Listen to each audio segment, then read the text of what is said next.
Hey guys, my name is Rob, and today I'm going to be unboxing and reviewing the Flydigi Vader 4 Pro.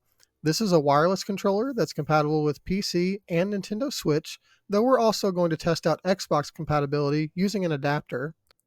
Flydigi is a Chinese company who has produced several PC controllers, as well as accessories such as gaming earbuds, laptop cooling fans, and mobile gaming controller clips. This controller is technically a follow-up to the Vader 3 Pro, although they've launched other products since the Vader 3, including the Apex 4 Pro, which has been very popular as well. The Vader 4 boasts several of the key features of the more expensive Apex 4, but also does some things that the Apex does not. So we're going to open it up, test it out, and see just how good this thing really is. Just a quick note, none of Flydigi's products are purchasable on their website, but if you click on specific controllers, it does redirect you to their listings on Amazon, which is probably the best place to pick these up anyway. This is an $80 controller with a 1-year warranty, but being able to purchase on Amazon with a protection plan will make resolving any issues much simpler since the controller is coming from overseas. So pretty minimal packaging here, and we can see the controller and the USB dongle. And apparently it came charged since it's lighting up before I even get it out of the box. They have holes punched in this plastic for the thumbsticks to go through. Not sure that's a great idea. They're mostly just getting stuck on the holes, so probably more harm than good. In general, I think RGB lighting on controllers is kind of gimmicky, but I do think this one looks pretty good. With the blacked out controller and just the V shape for the lighting, it looks pretty clean. It also feels really nice. It's comfortable. It's a little lighter than I expected, but it does feel substantial. It's not super light the way some cheap controllers are. There's not much else in the box in terms of accessories. We've got a USB-A to USB-C cable here. I'm not even going to unwrap this because it's clearly a super short cable, so just meant for charging. I assume it's 2 or 3 feet, but regardless, won't be using it for actually playing. We've got 2 info booklets here. This first one is just a little brochure advertising some of their products. So presumably this other one will be the instruction manual. It's got a QR code here, which I assume will take you to their website, which, to be honest, barely works. And this is an instruction manual, which is only in Chinese. Okay, so let's go over the features. So full disclosure, guys, it's been a couple of days since I did the unboxing section of this video, and in those couple of days, I've been gaming with this controller a ton, and it's amazing. Now, it's not perfect. There are a couple of things that I wish I could change, or I wish that maybe Flydigi had done a little bit differently, but it is very good and has a couple of unique features that I really appreciate. I'm going to start with the most impressive thing, and that is the thumbsticks. This controller has what Flydigi calls force adjustment lever joysticks, and these are Holophix sticks that are essentially stick drift proof, and they also have what I think is the first actual good tension adjustment system I've ever seen. This silver ring is the tension adjustment, and you can see it says min and max, and it's a smooth adjustment. Those tick marks are not stops or sets. The entire ring from min to max adjusts the amount of tension, so you can really dial in exactly how you want it. And there is a massive difference in the tension from min to max. I think this is one of the most useful new features I've seen on a controller in a long time. I really love that I can have very little tension on the left stick, but set a good amount of tension on the right stick for aiming. My only real complaint with this is that Flydigi does not provide any extra thumbstick options with the controller. They do sell additional sets on Amazon that include longer and shorter stick options that you can replace the default ones with, but they're not cheap, and it's just a feature I think most people expect with pro controllers at this point. Part of what's great about having really good tension adjustment on the thumbsticks, particularly in FPS games, is that a lot of people like to have a longer stick on the right for more range of motion when aiming. That extra length actually decreases the amount of tension it takes to move the thumbstick, which is not conducive to precision, so being able to tighten the thumbsticks counteracts this. Since we don't have extra thumbstick options, I would normally use a control freak on the right stick. Unfortunately, the thumbstick caps on the Vader 4 are a bit larger than those on the Xbox or PlayStation controllers, so a control freak won't work. I picked up a set of the Scuff Universal thumbstick caps to try, and they suck. Not because they won't fit, they actually will fit on the Vader 4, but they don't really provide any grip. They're super slick, they're just not useful at all. I ended up modifying one of the newer style PS4 control freaks, so that's what I'm going with for now. So a quick interlude. This is Flydigi Space Station, which is the app you'll use to customize all the settings for the Vader 4 Pro. This app can be downloaded from Flydigi's website, and fortunately the download section does work a little bit better than the rest of their website. I typically like to do an independent section about the app, but I wanted to bring this up now while we're talking about the joysticks. I'm a little blown away by the app customization options for the Vader 4 Pro, and probably the most impressive part of that is the joystick customization. As you can see, you can customize the sensitivity curve, and those settings are independent for left and right joysticks. I have yet to play with this very much because I'm just not sure how adjusting these curves in the app will affect the in-game sensitivity curves I use in Call of Duty and other games. You can also adjust the joystick inner and outer dead zones here, and again, this customization is independent for each joystick. You can also change the circularity algorithm between rectangular and circular. By default, both sticks were set to rectangular, but based on the recommendations in the app, I changed the right stick to circular for accuracy. If we go over to the test page, you can actually see how this affects the registered inputs. The left stick is registering inputs well outside of the outer dead zone when moving between 0 and 90 degrees, 90 and 180, so on and so forth, whereas the right stick is registering perfect circularity for the full circumference. The last thing here is the advanced settings, which affect both joysticks. There's the blue text that says click here, but you can also click on function settings on the left, and that will contain these same joystick options. The first thing here is joystick debounce, which I turned off based on the app recommendation, and you can kind of read that full description here if you'd like. Debounce and auto calibration were both on by default, and based on the descriptions of these settings, this would kind of level out the registered inputs of the stick if it's barely moving or even drifting. Not that you should get drift with these sticks, but that also means that it's manipulating inputs. So I feel like turning these off is similar to enabling the raw data mode on GameSir controllers. That's my takeaway, but honestly, I feel like I may play with a lot of the joystick settings over the next few weeks until I figure out what works best for me. The joystick accuracy description is a little bit convoluted, but I gathered higher is better, which makes sense to me. It's measured in bits, and I'd rather have a 64-bit console than a 16-bit console, so maybe that's a bad example. The polling rate is something we are familiar with, and you can adjust the joystick polling rate here. Obviously, we're going to leave that on 1000. I've read the joystick center sensitivity info, but again, I'm not super clear on how that actually affects behavior in game, so I've left it where it was for now and may play with changing it over the next few weeks. I also read the joystick rebalance algorithm info. I don't actually understand how that's helpful in any game, but regardless, I followed the recommendation to turn it off for FPS games. The overarching theme here is that there is a whole lot that you can do as far as customization of the joysticks, and it will likely take some trial and error to set it up exactly right for you and for what you play. That said, the controller feels amazing in game, and I don't know if it's due to the accuracy bitrate or disabling the debounce feature, but the experience of micro adjustments while aiming with this controller is unlike anything else I've used. While gaming with some buddies last night, I made a comment that using this controller almost feels like cheating. The face buttons are mechanical, which is great, as is the D-pad and the rear buttons. The D-pad in particular feels really good.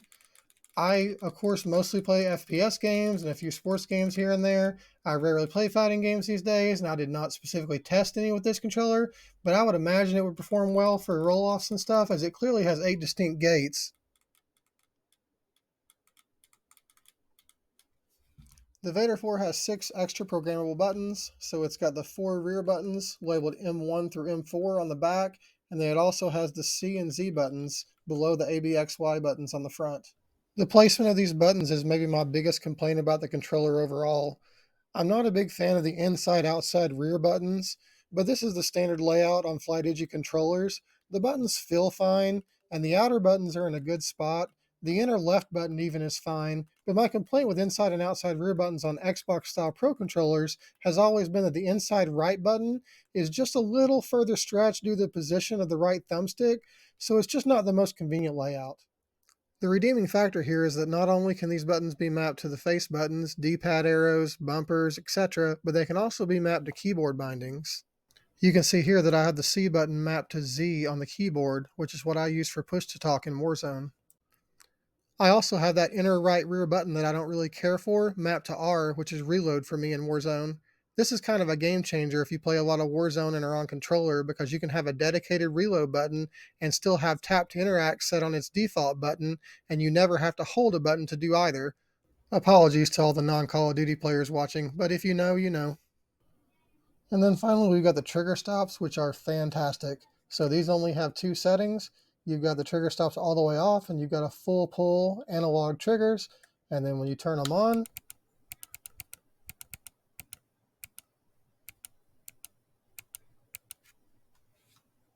so you get legitimate mouse click triggers that cut out almost all of the pull. These are really, really good. This is not the only controller that can do this. Flydigi is not the only company that makes these, but these are just great.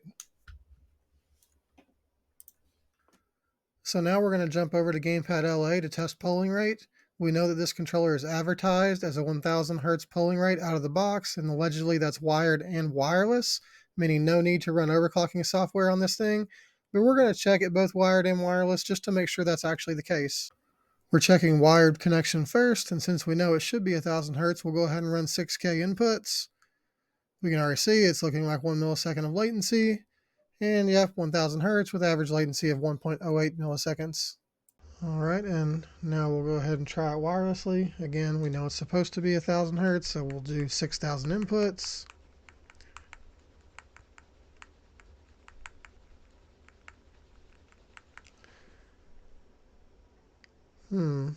That seemed a little slow. It does say 1000 Hertz max, but 761. To be honest, I have ran this before. It did not come up nearly that off before, so we're going to try this again, I suppose.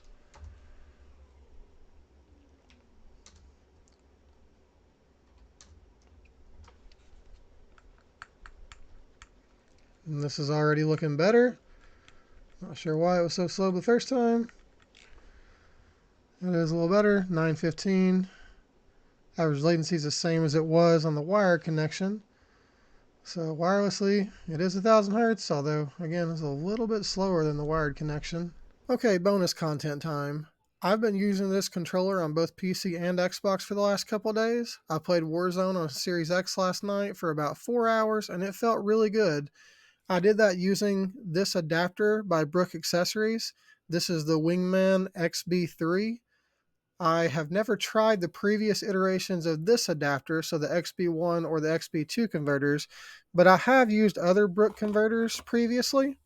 So these specifically, these are the X1 converters. I prefer the offset thumbstick layout of Xbox. I just find that more comfortable. So I have these converters from previously using them to play PlayStation games using Xbox controllers. So this is the original X1 adapter, which I used for the older Xbox One controllers. And then this is the X1 SE, which I used for all the controllers after that that had the USB-C port instead of a micro USB port. So essentially, I knew I wanted to try using this controller on an Xbox. I went with a Brook adapter because I've used other Brook adapters before, not for the same purpose, but I do know that I've had Brook accessories products before. They've worked fine, so that was my reasoning for using this specific adapter. That said, I've never tried to test the speed on these adapters. I was never really worried about what the polling rate was on these. One, because I wasn't using it to play competitive games. I wasn't using it for online multiplayer, first-person shooter games, that type of thing. Typically, if I was using these to play on PlayStation, it's because I was playing something I couldn't play on Xbox, like God of War or something like that. Secondly, these adapters are made specifically to fit Xbox controllers, meaning first-party Microsoft controllers. They form fit. This one actually takes the place of the batteries, so it goes in the battery slot, and this one actually doubles as a rechargeable battery. So it will only fit this controller, so there would be no point in testing it. And then same with this one. This is the Type C one, so it's made a little bit differently. It plugs in at the bottom and then has a extension here that plugs in the top in the USB-C slot, but it will only fit Microsoft controllers. All first-party Microsoft controllers are polling rate locked at 125 Hz, whether you have the old style Xbox One controllers, one of the newer series controllers, or the Elite Series 1 or 2, whatever you've got, they're polling rate locked at 125 Hz. So whether you're using them on Xbox or on PC, that's what they will run at. You can't overclock these controllers, it doesn't do anything. So it would have done no good to test these adapters. All we could find out is if they were slower than 125 Hz, which wouldn't really tell us much. This adapter, on the other hand, is a different story. We know that we have a 1000 Hz polling rate controller, so I was very curious what this was running at. I really expected to get a lot of noticeable lag when I was playing on the Series X using this controller, but that was not my experience. So I took this in a gamepad tester as well and tested to see what the polling rate was when having the controller hooked up through the Brook adapter. So plugged into the XB1 adapter, the Vader 4 now shows up as an Xbox One for Windows controller instead of an Xbox 360 controller. I always have a second controller listed because I run Gamepad LA and all my other testing software on a handheld PC hooked up in docked mode to a monitor, etc. So the embedded controller, even when it's disabled, always shows up in Gamepad LA.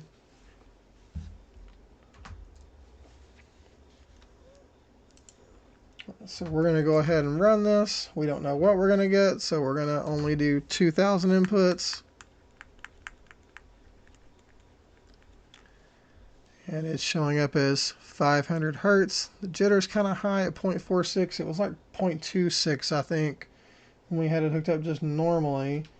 We'll go ahead and run it one more time. We'll do 4000 inputs this time, try to get some more consistency.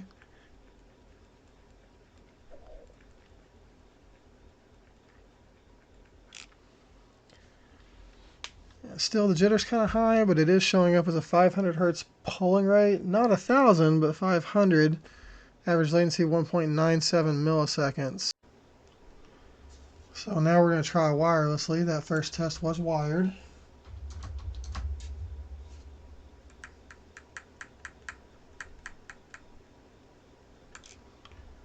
And same results.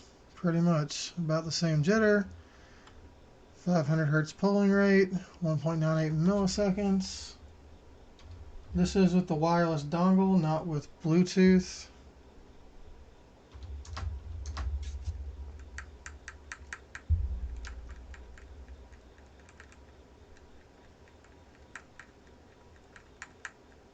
And same, showing up as 500 Hertz. So just to kind of confirm what's going on, I have my GameSir G7HE hooked up through the Brook adapter now. Obviously, I don't need the adapter to use that controller on Xbox, but I wanted to see if it also showed up as a 500 Hz polling rate through the adapter, since we know it's a 1000 Hz controller, and obviously it does. So testing suggests the Vader 4 Pro is running at 500 Hz on the Xbox using the Wingman XB3 adapter. I can say that it felt great on Xbox, and the only real downside of using it there versus on PC is that you don't get the extra functionality of mapping keybinds to the controller. I did try hooking up both a USB and Bluetooth keyboard, but it still didn't work. As far as if it's worth doing that, I guess it depends. I think based on the fact that the adapter is $55 on Amazon and the controller itself is $80, something like the GameSir G7 is probably better bang for your buck. But if you were already considering buying something like, say, an Elite Series 2 and spending that amount of money, I would definitely recommend going this route instead, grabbing the Vader 4 Pro and the Brook adapter. As far as PC goes, this is definitely my go-to controller for the moment. I'm impressed enough with it that I actually ordered the limited edition Assassin's Creed version today. That said, I do intend to test some more PC-specific controllers soon. I hope this video helped you out, and if so, please feel free to like, subscribe, and leave a comment. I'll be doing more reviews regularly, so I hope to see you back here again soon. Thanks for watching.